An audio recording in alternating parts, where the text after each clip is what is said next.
Hi friends, welcome to Swaroo's kitchen. ఈ రోజు video వచ్చేసి గోంగూర రోటి పచ్చడి అయితే చేశానండి. గోంగూర రోటి పచ్చడి ఎలా చేస్తానో ఈ వీడియోలో ఉంటుంది. చివరి వరకు స్కిప్ చేయకుండా చూడండి. వీడియోలోకి అయితే వెళ్ళిపోదాం. ఓకేనండి, ముందుగా అయితే గోంగూరని అయితే మంచిగా కోసుకొని మంచిగా కడుక్కొని పక్కన పెట్టేసుకోవాలి. దీన్ని పక్కన పెట్టేసుకున్న తర్వాత గోంగూరలోకి టేస్ట్ కి సరిపడా ఎండుమిరపకాయలు తీసుకోవాలండి.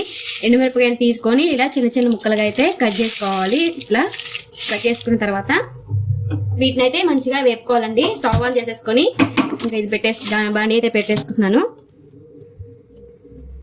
మిరపకాయలను అయితే మంచిగా వేపుకోవాలండి. దీంట్లోనే కొంచెం ఆయిల్ అయితే వేస్తున్నాను, మంచిగా వేగుతాయి అనేసి.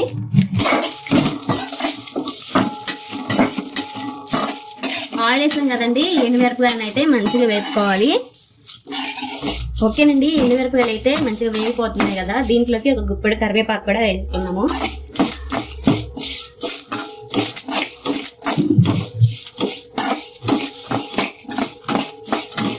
ఇవి కూడా మంచిగా వేగిపోతున్నాయి కదండి, దీంట్లోకి కొంచెం జీలకర్ర కూడా యాడ్ చేస్తున్నాము.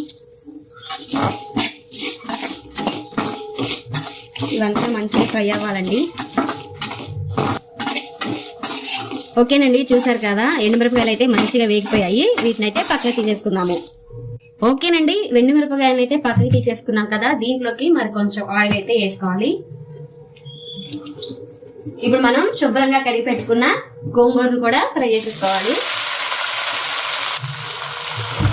గోంగూరను కూడా మంచిగా ఉడికించుకోవాలండి.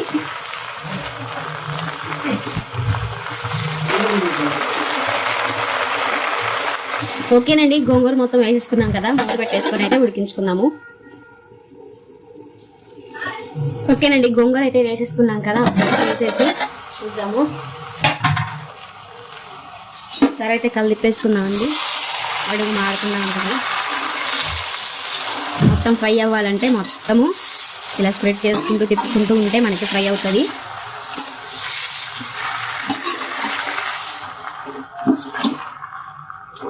ఇదైతే మంచిగా ఫ్రై అవ్వాలండి, ఉడికిపోవాలి మంచిగా. దీంట్లోకి ఒక గుప్పెడు కొత్తిమీర కూడా యాడ్ చేస్తున్నాను. ఇవన్నీ మంచిగా ఉడికేంతసేపు అయితే ఉడికించుకోవాలి.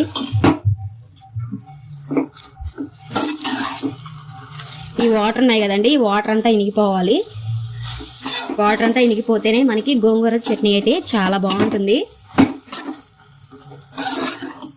గోంగూర చట్నీ అనేది మనము మిక్సీ కాకుండా రోట్లో దంచుకుంటే చాలా బాగుంటుందండి టేస్ట్. రోట్లో దంచుకున్నంత టేస్ట్ అయితే మరి ఎక్కడా ఉండదండి.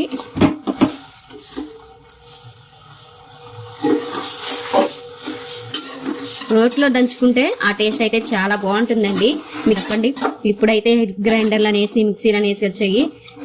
వాటికంటే ఫస్ట్లో వాళ్ళు ఎలాగైతే తిన్నారో అలాగా మనం కూడా చేసుకొని తింటే ఆరోగ్యానికి మంచిది, అలానే టేస్ట్ కూడా చాలా బాగుంటుంది. ఓకేనండి, చూసారు కదా, గోంగూర అనేది మంచిగా ఉడికిపోయింది. ఇప్పుడైతే రోట్లో వేసి అయితే దంచుకుందాము. ఓకేనండి, ఇప్పుడైతే మనం వేపి పెట్టుకున్న ఎండుమిరపకాయలు దీంట్లో రోట్లో వేసేసి అయితే దంచుకుందాము.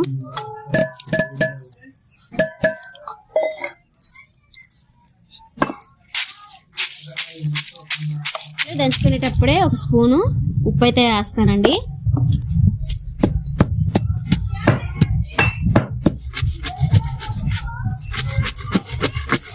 దీని అంతటినే మంచిగా మెత్తగా దంచుకోవాలి అండి. ఎండుమిరపకాయలను అయితే మంచిగా దంచుకున్నాం కదా, దీంట్లోకి గోంగూర అయితే వేసేసుకున్నాము.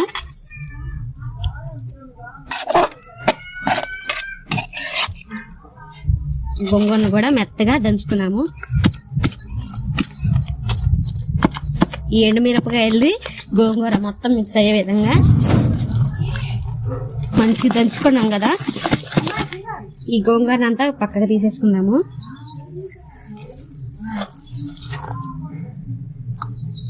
వెల్లుల్లి అయితే వేసుకున్నాము. వెల్లుల్లి వేసుకొని దంచుకుందాము. కచ్చపచ్చగా దంచుకోవాలండి. ఇలా కచ్చపచ్చగా దంచుకున్నాం కదా, దీంట్లోకి ఒక పెద్ద ఆనియన్ అయితే వేస్తున్నాను. దీంట్లోకి ఒక స్పూను ఉప్పు కూడా వేస్తున్నానండి. దీన్ని కచ్చపచ్చగా దంచుకోవాలి. ఓకేనండి, ఆనియన్ కూడా కచ్చపచ్చ దంచుకున్నాం కదా. మనం ముందుగా నూరు పెట్టుకున్న ఈ గోంగూర పచ్చడి కూడా వేసుకొని మంచిగా మిక్స్ చేసుకుందాము. ఉప్పు సరిపోతే ఇప్పుడే యాడ్ చేసుకోవచ్చండి. ఇలా రోట్లో వేసుకొని రుబ్బుకుంటే టేస్ట్ అయితే చాలా బాగుంటుంది.